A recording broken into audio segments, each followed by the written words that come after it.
Sucks to be dead. My name is Rick, and these are the Dreadful Minutes.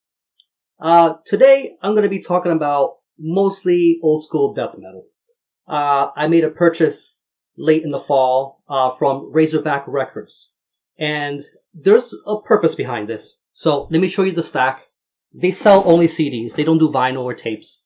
Okay, here's the stack, so you have an idea what we're going to be dealing with. It's not one of those videos where I'm going to be like, here's a CD. It's not the last one. Nope, here's another one. There's another one. Is this the end of the video? So there you go. There's an idea of what we have going on for this clip. All right. So a few mentions before we dive in that I thought I should mention. For one, here, finally got my Frozen Soul, Crypt of Ice, put up by Century Media, and great death metal. I'm sure everybody and their mother's dog is talking about it. So these guys are from Fort Worth, Texas, and this is their first full length. And you know, everybody's been saying it. It's a lot of bolt thrower worship. I hear some Tumult in here. I mean, there's some influences that I hear, but it's, again, you're gonna hear a lot of bolt thrower in there.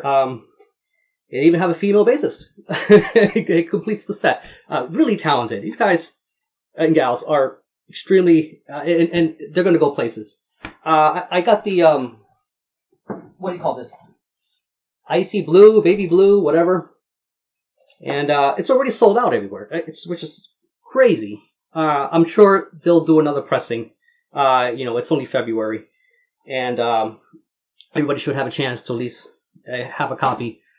This is Album of the Year contender, I think. But, yes, I know, it's only February, even though this dropped in January. And this dropped at a very dangerous time for releases, for Album of the Year contenders. Because by the time you hit October, November, December, you know, people might forget about those early of the year releases. So, it might be kind of premature to already declare this an Album of the Year, at least on that roster, yet. But it's pretty good. So we still have several months to go, and you know, we'll see where that takes us. But definitely check it out. Okay, so another thing you should check out is Century Media dropped the little under an hour live concert video of 3 Texan bands. So it's called the Wrecking Ball Metal Madness. I'll leave a link. Check it out. It's fucking awesome. And so it consists of 3 bands. So you have Creeping Death first, and Devourment, and then Frozen Soul comes in at the last set. And you have the sort of weird skin mask, fucking knife host guy, you know, doing his thing and thinking between sets. So it's got a bit of that comic relief. So check it out. It's pretty cool. Another thing is Chad Green. No, not Chad Gray from Mudvayne. Chad Green, the vocalist for Frozen Soul, actually wears a bolt thrower shirt, long sleeve. So you can say he literally wears his influences on his sleeve. Alright, so another mention is, if you're an old school death metal fan, the Glorious Dead has put out a music video for Into Lifeless Shrines. That is a must watch. So, you know what? If you haven't watched it yet, stop this video. Circle back in about 5 minutes. I'll wait, and we can continue. But it's a must watch. In the meantime, I'll be drinking this Death Wish coffee until you return. Badass video. And circle back.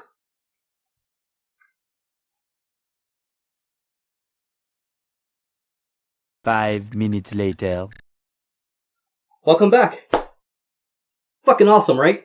I love the part, especially around the 2.5-minute mark when you go into that breakdown. Come on. Fucking rules. So, I think the whole band is just amazing. So if you haven't picked up the Glorious Dead's Into Lifeless Shrine album from last year, please get on that. What are you doing? Alright, so last but not least, I want to make a shout out to Liam, the Death Doom MetalHead. happy birthday, man.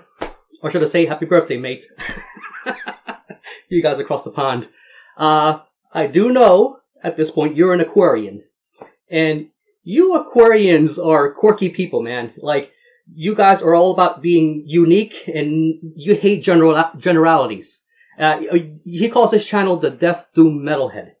Not the metal, head or the death metalhead, the Death Doom MetalHead. So it's quite specific. And that's a very Aquarian trait. Another thing about Aquarian people, like Liam, is that as far as the physical, there's always something about those people about the way they dress and apparel, something that sticks out. That you always comes off memorable. With him, he's got that sort of mohawk thing going, which it's a very signature identifying thing about him. Not a punk rock kind of mohawk. He's got that really short kind of mohawk kind of thing. I don't get punk rock from him. I get more like, violent, destructive elements of an element from him. Sorry, mate, but that's the vibe I get from you, and that's what I think most people remember. It sticks out like a sore thumb. Now, sore thumb in a good way, Here, let me demonstrate. So it's like here, it's like if you were to hammer your thumb, right? So, for example,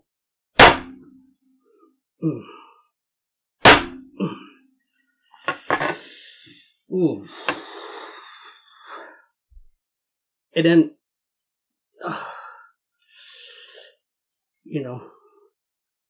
you get that.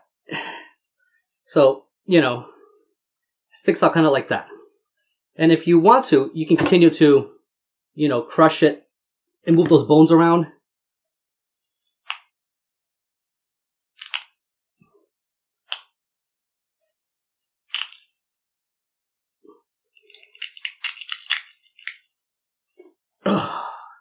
So I hope I made my point. Alright? But don't worry, let me pop it back into place. Good as new. So, let's get into it. Razorback Records. Razorback Records, or Razorback Recordings, however you want to say it, was started by a married couple, by Billy and Vanessa Nocera. Vanessa goes by Vanessa Alacarda nowadays. I don't think they're married anymore. As a matter of fact, the business has took quite a bit of a turbulent shift because of that, and releases have been kind of disrupted the past few years. And I want to say that this label is still worth exploring. This stack that I'm going to show you with some of these CDs is what they specialize in. And they don't do vinyl or tape. Some of these releases will be available through other labels and other formats if you want to explore it that way. Now, to give you a little bit of context, Razorback started in 1998 at a time when death metal was already a bit past its heyday. And what I'm talking about is when you start getting into death metal and you start asking your friends, hey, recommend me some bands, what's some cool shit out there, they're going to talk about these first tier bands. And they're usually the pioneers of the scene. And a lot of them still making music today. So they're going to talk about Obituary, Suffocation, fucking Cannibal Corpse, Morbid Angel, and so on and so forth. And those bands, while they're great, when you're first getting into it, you're not so much going to lean into those second, third tier bands that are less familiar. Razorback Records, they specialized in something. They came in at a time when the term old school death metal was not really a thing yet. But they also had a bit of a niche. They specialized in that sort of Lovecraftian horror movie kind of thing, which is pretty cool. Which is something that if you want to know what that's like, you got bands like Epitygma, Mortician, who kind of throw a lot of that kind of element in there, especially with the movie samples. And this label, well, they were all about that. And they were the first label who put out the first Hooded Menace full length, the first Acid Witch full length. So, that's nothing, small to sneeze at. So I thought that they're worth talking about and revisiting for those who may have forgotten about them and kind of got buried through the cracks. Some of these CDs I'm showing are maybe a few years old. I took a dip myself in the early 2000s. Life happened for me. I wasn't buying music for a while, especially physical media. And, I took a bit of a financial hit too, and I wasn't buying physical media due to that reason also. So I'm circling back and looking into some of these releases that I've missed through time and that I thought you should check out. It's too easy to just only focus on the new stuff or the pioneers, the early 90s stuff. There's all this other stuff that happened in the early 2000s or the 2010s that you should look into. Razorback Records, now they have slowed down with releases lately. I think they're a bit of a comeback right now, and other labels have taken kind of its place and talk of the town. So you have like Magastomp, MSUO, Headsplit, even Hell's Headbangers. They've been around a while too, and we're signing on some pretty good bands. And like for example, Acid Witch, which eventually became sort of exclusive to Hell's Headbangers, one example, who were with Razorback at one point, putting out their CDs. So check out these bands, which I'm going to show. I'm going to talk a little bit about them just to give you an idea.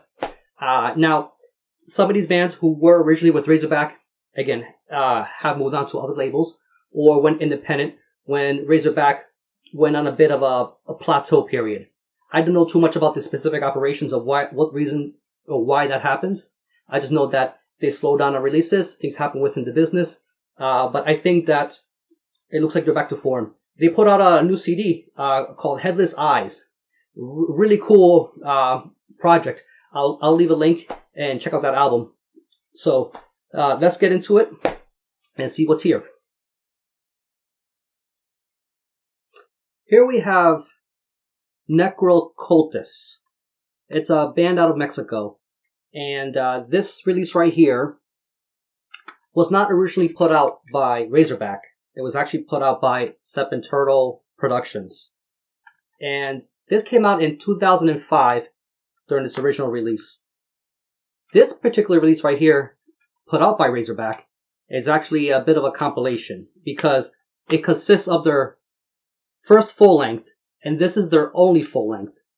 And they put out more splits and EPs since then. They even dropped one in 2020.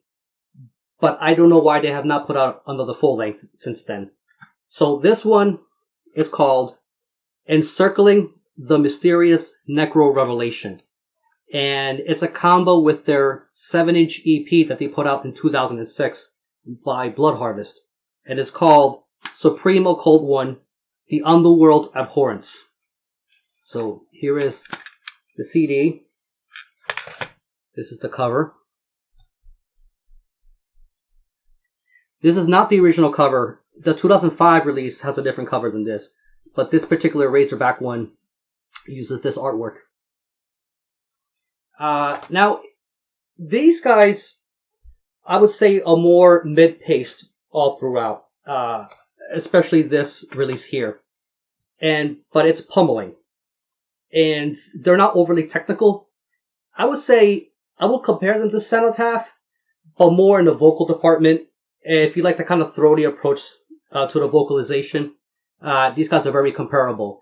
But I would say Cenotaph, another Mexican band, are a little more on the thrashier side of riffing.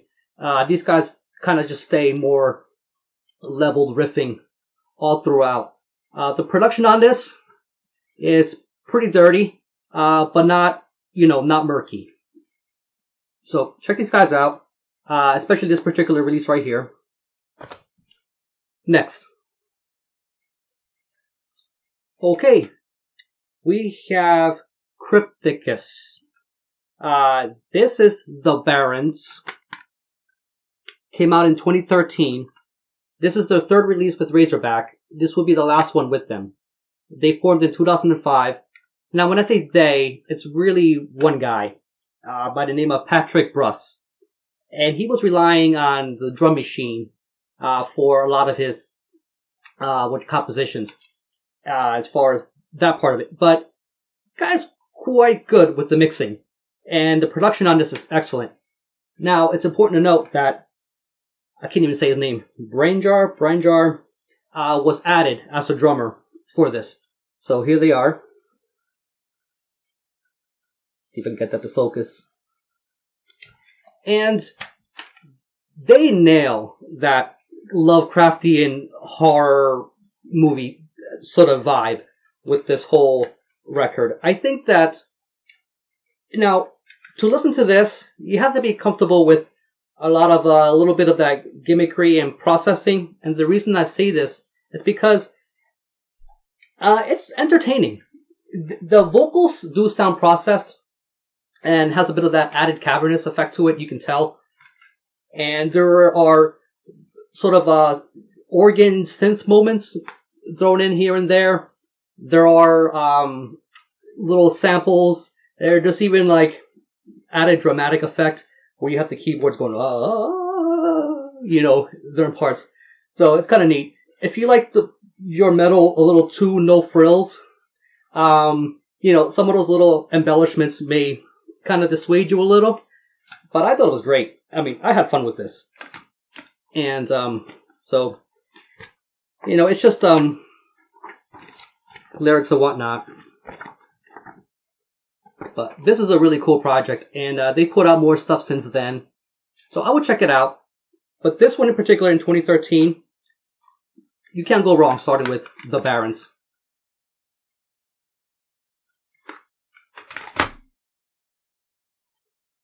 Here we have Sepulchral, and these guys are from Italy.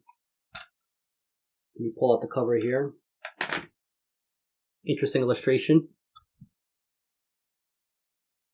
Come on, focus. The album is called Anthropophagy of Doom. So, basically, what you see here is what you get. It's quite murky, and just really, it's got a bit of that sewage kind of putrid thing going on. And this would appeal to fans of Machetazo, Cyanide, but I think these guys kind of lean more on that more even doomier element than those guys. I wouldn't say they're a doom band. They're still quite death metal. But check this out. So, Death Doom from the Grave. There you go. That nails it. As far as the lyrical content, it's quite primitive. You're not going to get a release like this for its, intricate lyrical substance. Maybe like a paragraph's worth of lyrics going on in here. So this is really about that feel of just pulling you down and just that density and thickness of the riffs. And I think this is the kind of people would appeal to. I enjoyed it. It's still done very well. It's not something that's overly technical. I don't think that's really their intention. That's not what they're trying to evoke out of you for that kind of listener. But you into Cyanide? Check these guys out. Into Coffin. Into a Pyramid of Doom. This one is not a Razorback release, although I did buy it from the store, which I think it's still pretty consistent with, what the label's about. It still falls under that Lovecraftian element, though I think these guys fall more into the Doom side of death metal than everything else I'm going to show here. So you can tell from this cover. Here you see that little sort of Cthulhu. It looks like coming out of a portal, or I don't know what the hell, some kind of void. And then you got these what you call other sort of blackened gods. And here we go. I think the illustration also captures pretty well what you get out of this sound. Now, this is the release put out in 2016 by Terror from Hell Records. If you can even see that.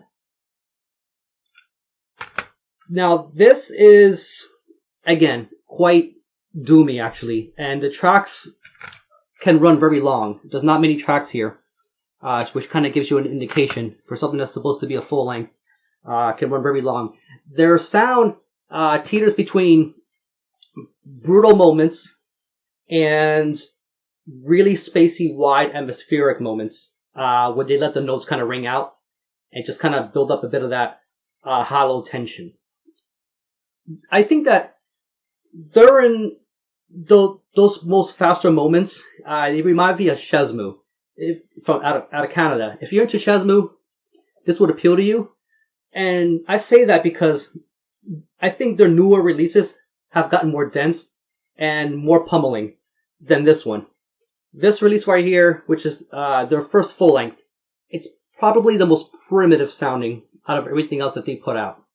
But I like its simplicity, and I like how you can really focus on all those little intricacies of all the notes in one listen.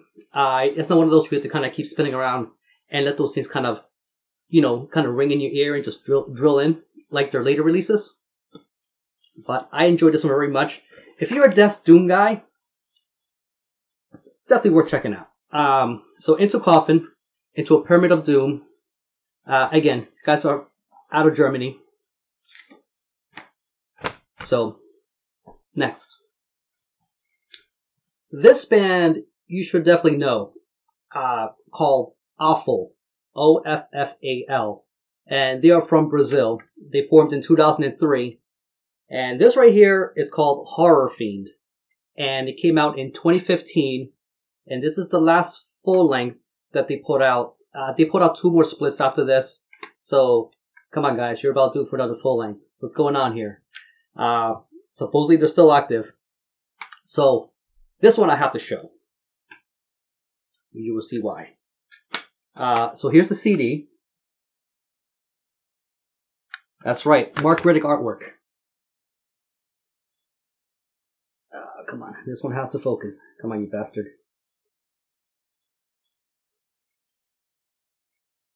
Pretty gory stuff. And show you all those little details and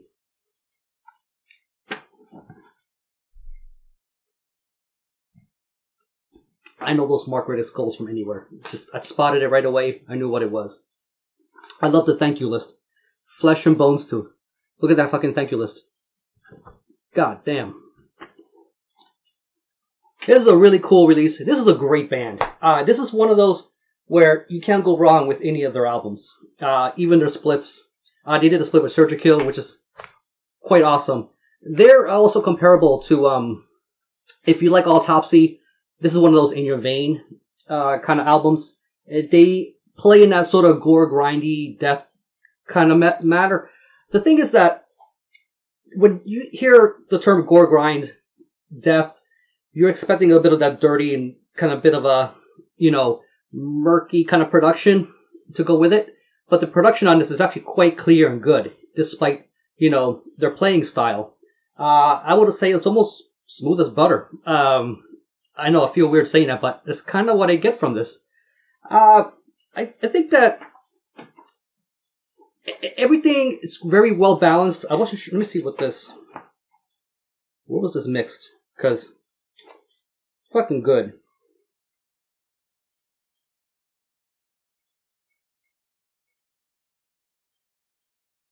Audio Stamp Studio. Alright, so in Brazil.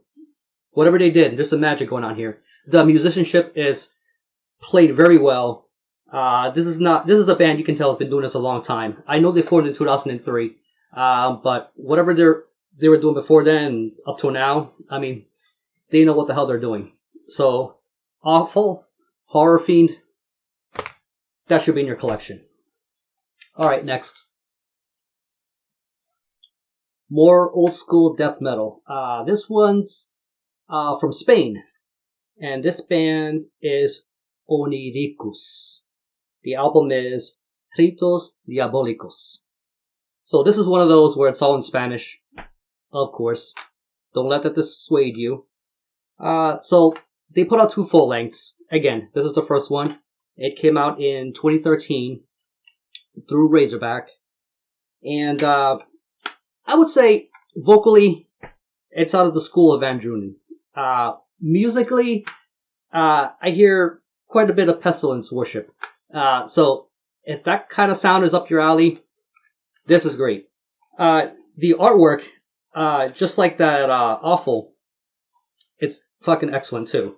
So let me pull it out here, which is definitely worth showing. So I like this kind of penciled in. They kind of just left at the penciled stage. I like that kind of rendering, which is pretty cool. It's important to note a couple things. One, the artist. So I like when they take those little details and kind of just kind of just sprinkle it throughout. So the artist is Esteban Maroto. There's the band. So everything's blurry to way. I don't know why the camera doesn't want to focus. So Esteban Maroto is a very accomplished old school artist, which is fitting for old school death metal, right? So he's the guy behind this.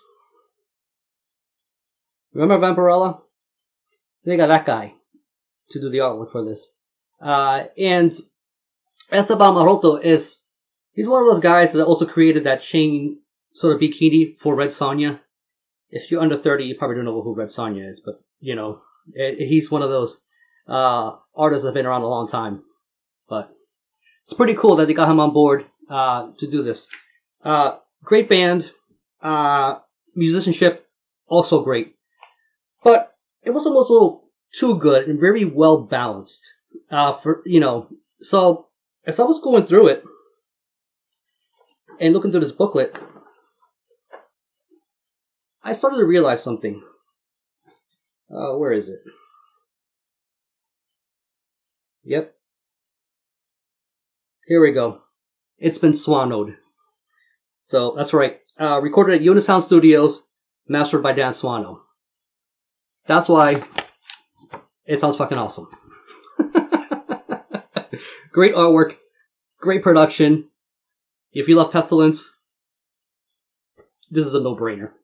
Oniricos, Ritos Diabolicos. Check out their other full length that came out after this one. Also excellent. Next. Okay, next up is Deteriorat. And this is Echoes from the Past. This is one of those bands that was very local from where I grew up. They're from Paterson, New Jersey. I don't think they still reside there anymore. Look at this cover. Got that nice old school look.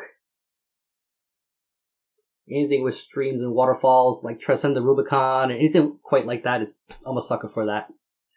Now, you could say this band plays old school death metal, but that's not entirely super accurate. It's because they are old school. They used to be called Mortuary. No, not that Mortuary. This is another one from New Jersey. It was short-lived for 2 years or so, and then they just became Deteriorat. Now, although they formed in 1990, they have not put out a full length until 2001. And then they pulled out their second full length in 2010. So this came out in 2016, and it's actually a compilation. So Razorback put this together, and this is a mishmash of just tracks plucked here and there. Because between those two full lengths, it's all just basically been demos and live material and whatnot. So all these tracks here are just sprinklings of, again, tracks from their demos, live material. I think a few from their actual full lengths. So the playing is great in of itself. These guys have that sort of sound that's more consistent with the New York guys. So it would be more in vein with Immolation, Incantation style of playing. So if you like those bands, this is a really good one to check out. Again, this band's been around a while. These are not new kids on the block. So, again, let me show you some pictures.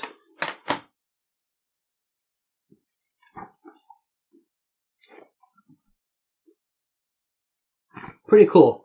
John Brody, who actually plays drums with this band, actually played for Incantation, I think for like a year or so. So played live. So again, it kind of makes sense, where their influence is and where they get some of their sound. So Deteriorate, not a bad one to pick. The only thing I would say is that because the tracks are taken from all over, as a lot of compilations are, the production's all over the place. So, and you'll notice that. And I actually picked this up blindly, not knowing it's a compilation. So when I was listening to it, there were some parts that were quite balanced and well, and other parts that were really rough around the edges. I was like, what the hell's going on here? So, and I realized that the tracks were not all exclusive to this. It was pretty much put together with, all their other material from all over. So, Deteriorate, Echoes from the Past. Another cool band to check out. Check out their full lengths. If the compilation is not, a thing you might want to check out first, if the production bothers you. If you want something that's a little more consistent throughout, to get a better idea what they're like. But still a great band nonetheless. Next. Okay, we're almost at the end here. This one in particular, I did not really purchase per se. I ordered all the other CDs, along with, the Razorback stuff. And I was pleasantly surprised to see this thrown in there. So this is Vault Wraith. And this is their second full length. Light the Candle in Honor of Devils. It was put out by Hell's Headbangers. Even though it was sold through the Razorback store, I didn't know who they really were. They were not really on my radar. I have seen the first album, through the store, but I've never really explored them. So Vanessa Alacarta threw this in the box with a note, and I'm fucking kicking myself because I lost that note. It would have been cool to show you guys. Just thanking me for being an awesome customer and supporting Razorback. And so I was really curious to, explore this. So it turns out that Billy Nocera and Vanessa are actually involved with this project personally, although they use different pseudonyms, for their name. So that's the other side of the sleeve. So nice little Reaper there with the head cut off. I don't know. Are Reapers kind of cliche? People who use Reapers in their material and content, like people who do that. I don't know. Like who does that? But I don't know. I think it's cool. So that's the cover. And, just a bunch of lyrics and shit. Which is, very substantial. I think Vanessa was involved with a lot of these lyrics, which, again, falls under that whole Lovecraftian thing.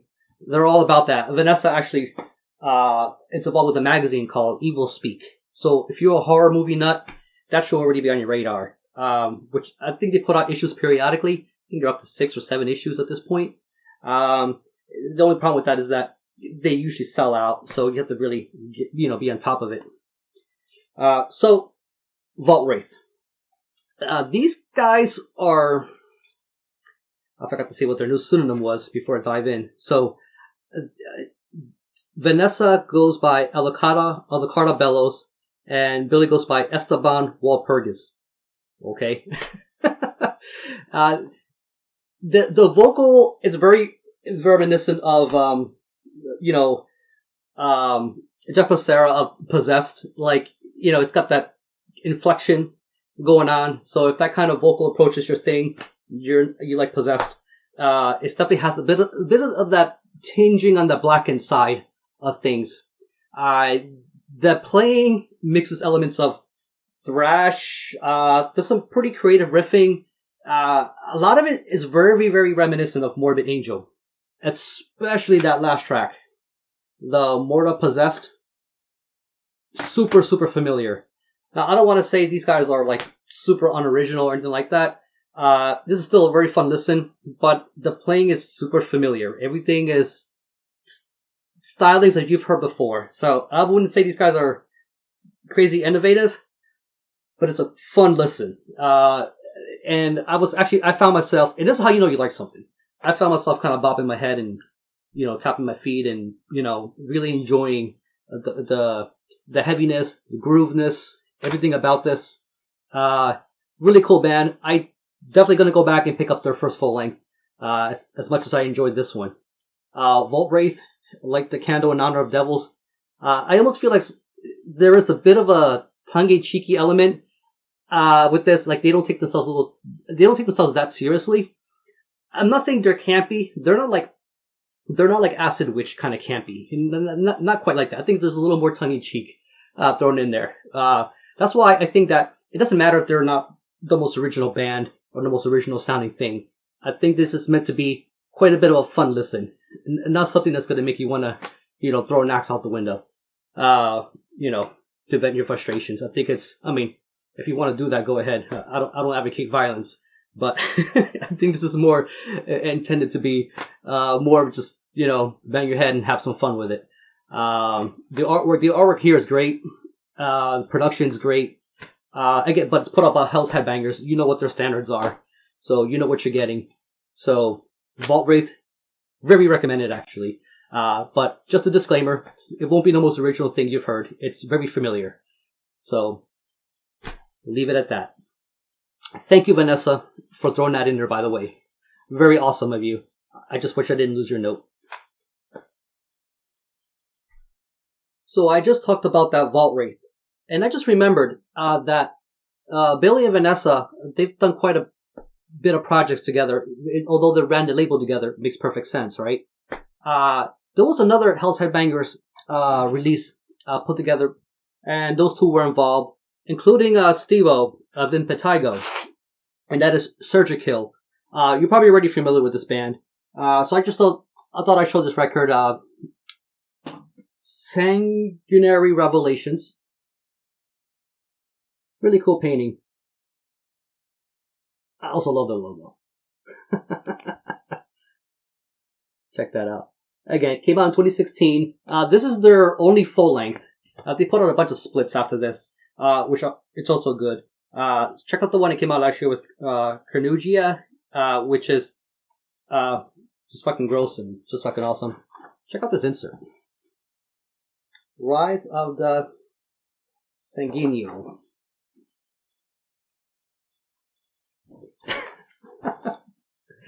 Their sound is very in the vein of, again, the horror gore. I hear Autopsy in there. There's a mix of course, with Steve involved. There's Impetigo. There's some creative riffing in the vein of Incantation along with this. So this was a no-brainer for me. Got this nice splatter to go with it. Here we go. I like to show it with the labels right side up because a lot of you guys that show these records tend to show it with the labels all thrown around like this. But if this is something you're considering buying, you should at least know what you're getting and at least look at it in the correct orientation, right? So, Surgikill, check out that band. Billy Vanessa also involved with it. Although this one wasn't put out by Razorback. I think this was put out during those lean years when Razorback wasn't really doing much, which is probably why they went through Hell's Headbangers in order to release this. So again, I don't know a lot of the backstory, but I'm just, in hindsight, just kind of seeing what went on here. Alright. Okay, thanks for hanging in there. I thought I'd leave this for last. This is mostly an old school death metal. I don't know how many times I said old school death metal. Marchie with a C. I don't know if I beat your record. No, I think Marchie with a C says old school death metal more than anybody else. I'll just leave it at that. So I'm going to show one more Razorback thing. And the reason I left this last is because it's not really death metal. But Steve-O of Impetigo did do a Doom project, believe it or not. And that is Church of Misery. I'm sure some of you have seen this. If you're a Doom nut, I'm sure you've seen this. You probably already have it. It's got a little bit of an interesting backstory. So, this was released by Razorback, I believe, in 2012. It's called Minstrel of Mourning. And this was recorded in 1992. So you're probably going, okay, this was released in 1992. Why the hell did Razorback release this in 2012? It was shelved. I'm not sure why Steve-O shelved this, because it's pretty good. If you're not normally a Doom nut, this probably won't be appealing to you. But if you're a Doom metalhead, I would say this is more in the range of traditional Doom.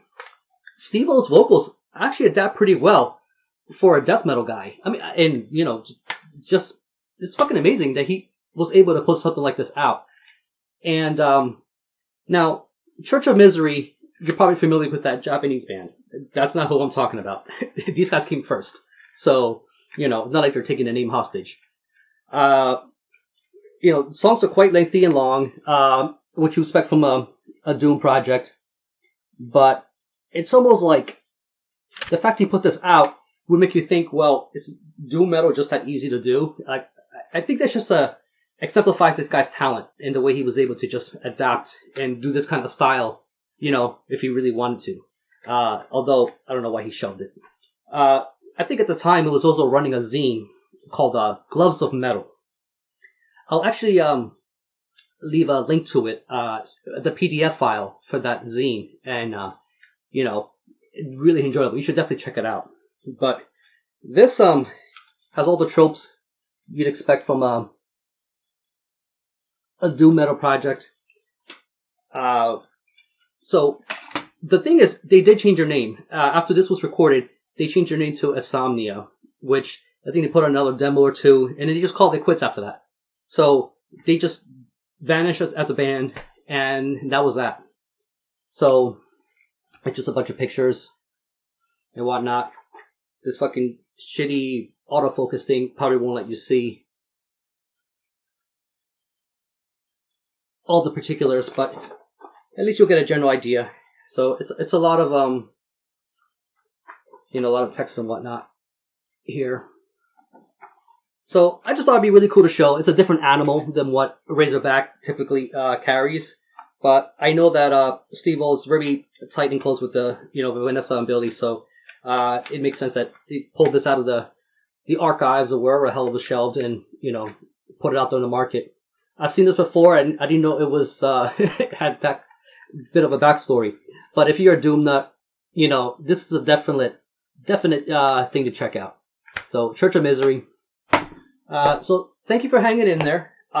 This was my old school death metal, episode. And it's not like I'm not going to continue doing this, but I'm trying to keep things kind of varied. But, you know, I think I've skirted off the rails with showing non-metal stuff too, so I must have jumped the metal shark a little. Don't worry, Alan.